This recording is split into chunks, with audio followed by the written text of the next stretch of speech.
সাইরাম। শ্রী সত্যসাই প্রেম প্রবাহিনী রথযাত্রার আজকের এই পর্বে আমার সঙ্গে আছেন ভুবনেশ্বর থেকে আগত শ্রীমতী সাইপ্রিয়া সাহা এবং শ্রীভূমি জেলার শ্রী শুভম চক্রবর্তী। আপনাদের দুজনকে অনেক শুভেচ্ছা এবং আমার loving Sairam. Both of you are from the Sai family এবং আপনারা 3 প্রজন্ম থেকে ভগবান শ্রী সত্যসাই বাবার সঙ্গে জড়িত।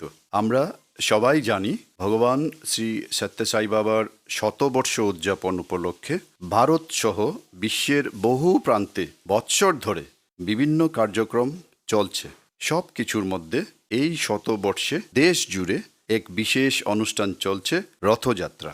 শ্রী সত্যসাই প্রেম প্রবাহিনী এই নামকরণে আমি প্রথমে শ্রীমতী সাইপ্রিয়ার কাছে আপনার অনুভূতি আমাদের মধ্যে তুলে ধরতে অনুরোধ রাখছি। বাবার রথযাত্রা নিয়ে আপনি এই যাত্রার উদ্দেশ্য বা অভিপ্রায় এই ব্যাপারে যদি একটু ব্যাখ্যা করেন। সাইরাম, প্রথমে আমার সর্বকালীন পৃষ্ঠপোষক ভগবান শ্রী সত্যসাই বাবাকে প্রণাম।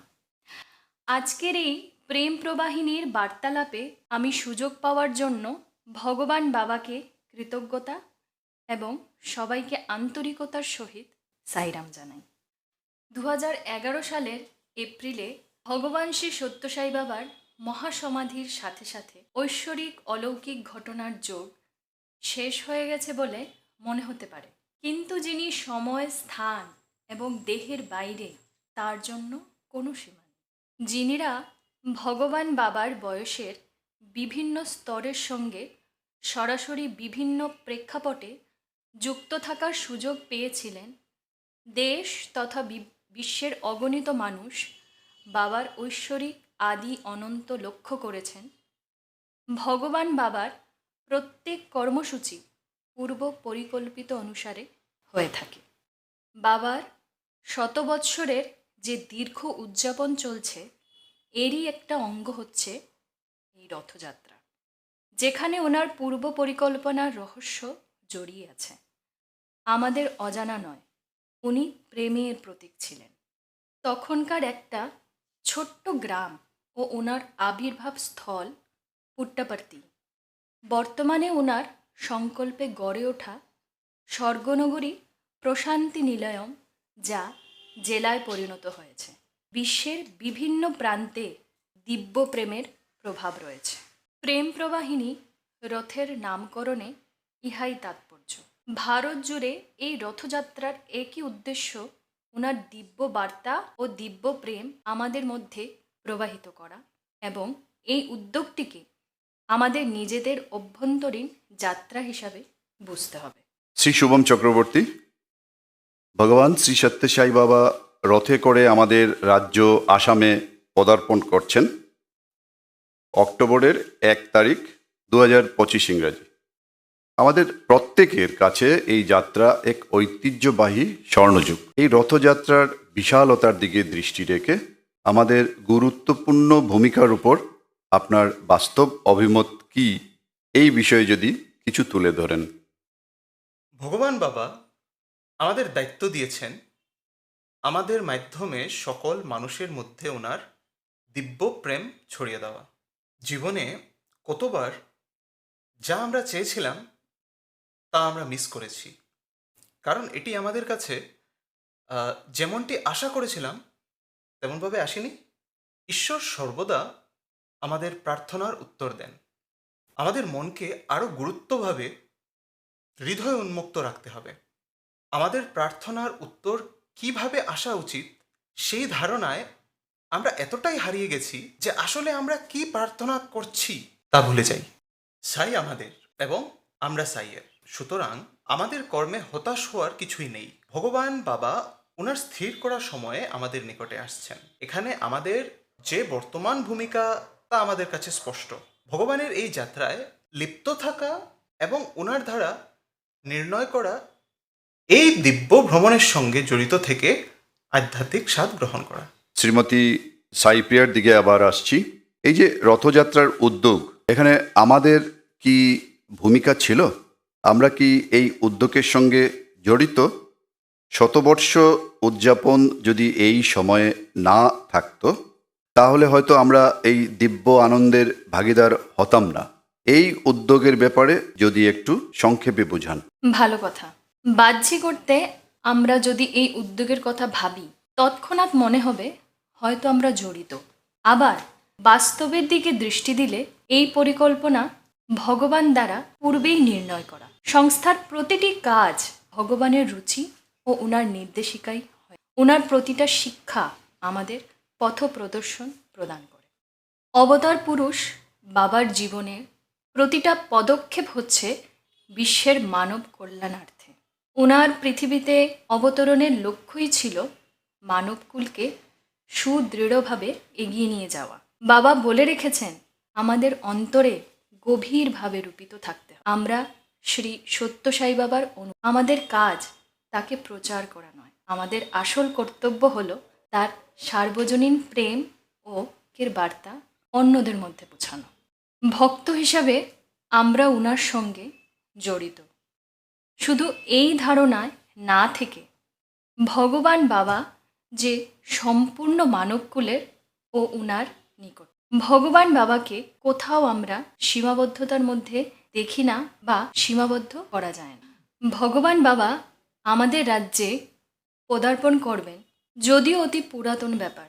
আমার স্মরণে আসছে অবশ্যই আমার সিনিয়রদের কাছে শোনা। এই ব্যাপারে অনেকেই জানেন বা জানতেন।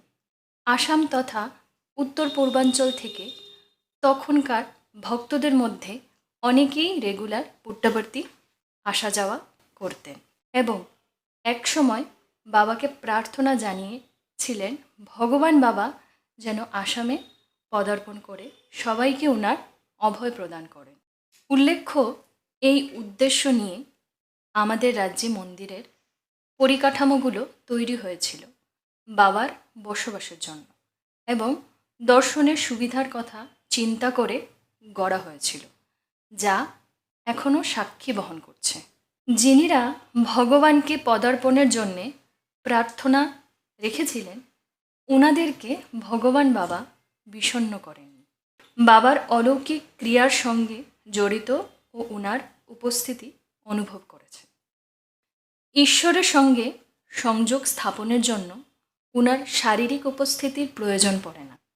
সুতরাং রথযাত্রার উদ্যোগ ভগবান দ্বারাই রচিত। আসাম ছাড়াও দেশের অনেক রাজ্যেই বাবা পদার্পণ করেননি, কিন্তু ভক্তের প্রার্থনায় বিষণ্ণতায় রাখেননি। এই তো এখন ওনার শতবর্ষে প্রত্যেককে অভয় যোগাতে রথ চেপে দেশ পরিক্রমায় আছেন, যা এই যুগের আমাদের দিব্য প্রাপ্তি। সঙ্গে স্মরণীয় একটা কথা আছে, কিছু জিনিস আছে যার পুনরাবৃত্তি হয় না। Now, I would like to ask Sri Shubham Chakraborty again. Ratham is such a joyful and divine celebration or festival. Sri Satyasai Prema Pravahini travels across many areas of our state of Assam. In this way, at one time, Bhagavan will enter the 4 districts under Zone 3, namely Kachar, Sribhumi, Hailakandi and Dimasao respectively. এই রথযাত্রার কারণে স্থানীয় নাগরিকদের মধ্যে সংযোগ স্থাপন ও ওনাদেরকে সংঘবদ্ধ করার যে প্রয়াস, এই ক্ষেত্রে আপনার কি অনুভব? For the first time, we are experiencing this kind of event which encompasses multiple facets. Beyond the spiritual significance, the highlight is Bhagwan's visit to each of our districts, which promises an unparalleled impact we have never witnessed before. Through this Prema Pravahini Yatra, the eternal message of precious divine love will undoubtedly be spread. আমরা যে যার এলাকা থেকে প্রশান্তিতে ভগবানের ডাকে ওনার দিব্য দর্শন স্পর্শন করার সুযোগ পেয়েছি। স্থানীয়ভাবে এই সুযোগ এখন আমাদের এলাকায় বসবাসরত নাগরিকরাও পেতে চলেছেন, যা এক অমূল্য সুযোগ। এই সুযোগকে প্রসারিত করতে রথমের নির্দেশিকাতে উল্লেখ আছে এই পথ নির্দেশিকা। প্রক্রিয়াগুলোর অনুসরণে নির্দিষ্ট পথ বা নিয়ম পরিচালনার সুবিধার্থে কর্মগুলোর পদ্ধতি প্রদান করে। ভগবানের দিব্য প্রেমের প্রভাব প্রত্যেকের মধ্যে বর্ষিত হবে, এটাই তো স্বাভাবিক। এই ব্যবস্থাকে বিশেষভাবে তুলে ধরার দায়িত্ব আমাদের উপর। রথের দর্শনের কারণে এলাকা অনুযায়ী নাগরিকদের মধ্যে একটা সম্পর্ক গড়ে উঠবে। কে জানে, হয়তো এর মাধ্যমে ভগবান কাউকে সুযোগ করে দেবেন যাতে উনার তৈরি করা মানব কল্যাণে স্থাপিত সংস্থার ছত্রছায়ায় নিয়ে আসার সুযোগ স্থাপনের ব্যবস্থা করে দিয়ে রেখেছেন, যেখান থেকে জীবনের পরিপূর্ণতা অভাব মেটাতে পারে। এখন আমি আমাদের প্রিয় যুবা বোনদের উদ্দেশ্যে বলছি, যিনিরা আগামীতে হতে চলেছে এক বিশেষ অনুষ্ঠান আজকের এই বার্তালাপের মাধ্যমে আপনাদের মধ্যে তুলে ধরার চেষ্টা করা হয়েছে।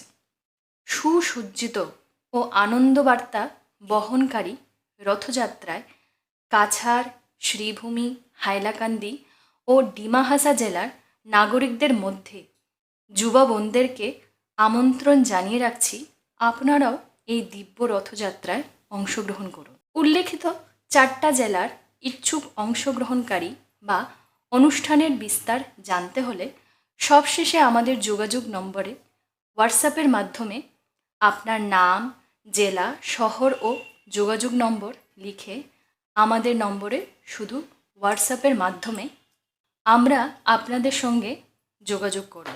সবাইকে শুভেচ্ছা ও অভিনন্দন।